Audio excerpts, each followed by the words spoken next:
ബസത്ത് കേൾക്കാമെങ്കിൽ Chinese നിർമ്മിത PL-15 missile air to air missile തകർത്തു എന്നടക്കം പുതിയ വിവരങ്ങൾ ഇപ്പോൾ പുറത്തേക്ക് വരികയാണ്. നേരത്തെ പുറത്തു വന്ന വിവരങ്ങളും തെളിവുകളും അതിനോട് എന്തൊക്കെയാണ് കൂട്ടിച്ചേർത്തുകൊണ്ടിപ്പോൾ സംയുക്ത സൈനിക വാർത്താ സമ്മേളനം നടന്നത്?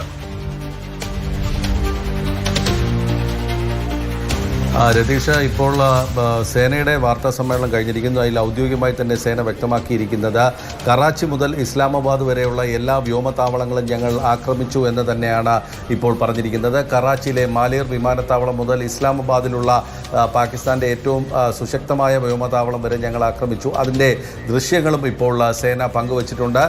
അതേസമയം ചൈനയുടെ മിസൈലുകൾ PL-15 മിസൈലുകളാണ് പാകിസ്ഥാൻ ഉപയോഗിച്ചതെന്ന് സേന ഇപ്പോൾ വ്യക്തമാക്കിയിരിക്കുന്നു. അതായത് PL-15 മിസൈലുകൾ ഇന്ത്യ തകർത്തിട്ടുണ്ട്. അതോടൊപ്പം തന്നെ തുർക്കിയുടെ ഡ്രോണുകളാണ് വ്യാപകമായി ഉപയോഗിച്ചത് എന്നാണ് ഇപ്പോൾ സേന പറയുന്നത്. അതോടൊപ്പം തന്നെ ഇന്ത്യയുടെ വ്യോമ പ്രതിരോധ സംവിധാനങ്ങളായ ആകാശ് അടക്കമുള്ളവ വളരെ ശക്തമായി തന്നെ ഇതിനെ പ്രതിരോധിച്ചിട്ടുണ്ട്. അതായത് ഇന്ത്യയുടെ നേരത്തെയുള്ള ഇപ്പോഴുള്ള ആധുനിക സംവിധാനങ്ങൾക്ക് മുമ്പുണ്ടായിരുന്ന പഴയ വ്യോമ പ്രതിരോധ സംവിധാനങ്ങളടക്കം, അതായത് കൈകൊണ്ട് തടയുന്ന ഷോൾഡർ ഹെൽഡായിട്ടുള്ള ADS അല്ലെങ്കിൽ എയർ ഡിഫൻസ് സിസ്റ്റം അടക്കമുള്ളവ എല്ലാം തന്നെ വളരെ ശക്തമായി തന്നെ പ്രവർത്തിച്ചിരുന്നു. അവയെല്ലാം തന്നെ ഈ പാകിസ്ഥാൻ്റെ ഭാഗത്തു നിന്നുള്ള ഈ പ്രകോപനങ്ങൾ, ഈ ആക്രമണങ്ങളെല്ലാം തടയാൻ കഴിഞ്ഞു എന്നുള്ള ഒരു വിലയിരുത്തലാണ് സേന നൽകുന്നത്.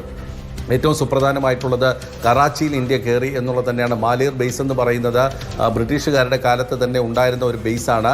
അവിടെ വളരെ സുശക്തമായ സംവിധാനങ്ങൾ പാകിസ്ഥാന് ഉണ്ട് താനും. ഏറ്റവും ഒടുവിൽ നമുക്ക് പറയാവുന്നത് സർഗോദ വ്യോമതാവളത്തിൽ ഇന്ത്യ നടത്തിയ ആക്രമണത്തിൽ കിരാന ഹിൽ, അതിന് വിമാനത്താവളത്തിന് ചേർന്നുള്ള കിരാന ഹില്ലുകളിൽ ആണവായുധങ്ങളുടെ ഒരു ശേഖരമുണ്ടായിരുന്നു. അതിൽ ആക്രമണം ഉണ്ടായിട്ടുണ്ട് എന്നുള്ള തരത്തിൽ ചില വാർത്തകൾ വന്നിരുന്നു. അതായത് ഇന്നലെ അമേരിക്കയുടെ ഡിപ്പാർട്ട്മെൻറ്റ് ഓഫ് എനർജിയുടെ, അതായത് ആണവായുധവുമായി ബന്ധപ്പെട്ട അവരുടെ ഒരു വിമാനം അവിടെ ലാൻഡ് ചെയ്തിരുന്നു. അതായത് അവിടെ സൂക്ഷിച്ചിരുന്ന ആണവായുധങ്ങൾ നശിക്കപ്പെട്ടിട്ടുണ്ട്. അതോടൊപ്പം തന്നെ റേഡിയേഷൻ ഉണ്ട് എന്നുള്ള തരത്തിലുള്ള ചില വിവരങ്ങൾ സാമൂഹ്യ മാധ്യമങ്ങളിൽ പടർന്നിരുന്നു.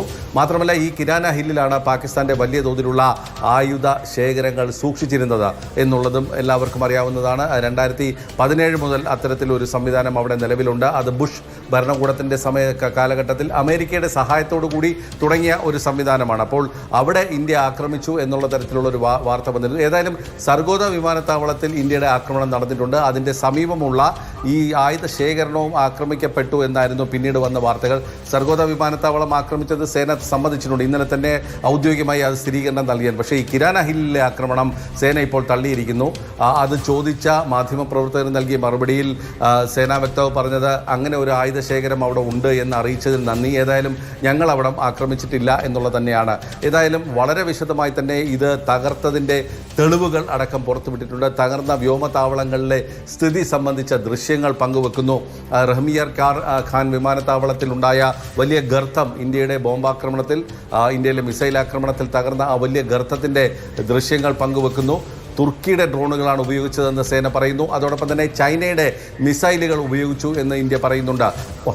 വളരെ വിശദമായി തന്നെ ആക്രമണത്തിൻ്റെ ഒരു രേഖാചിത്രം തന്നെയാണ് വ്യോമസേനാ വക്താവ് നടത്തിയത്.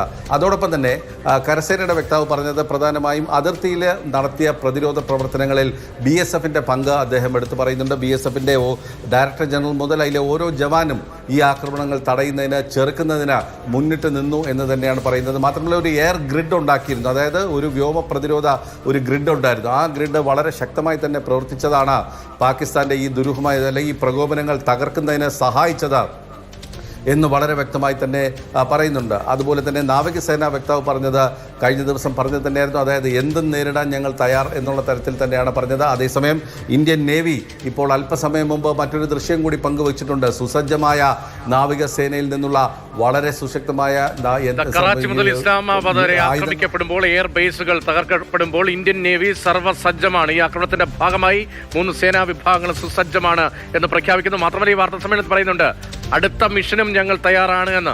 ഇപ്പോൾ ഇന്ത്യൻ നേവി പുറത്തുവിടുന്ന ആ ദൃശ്യങ്ങളാണ്, മുന്നൊരുക്കത്തിന്റെ ദൃശ്യങ്ങളാണ്. അതാണ് ഈ വാർത്താ സമ്മേളനത്തിൽ പുറത്തുവിട്ടത്.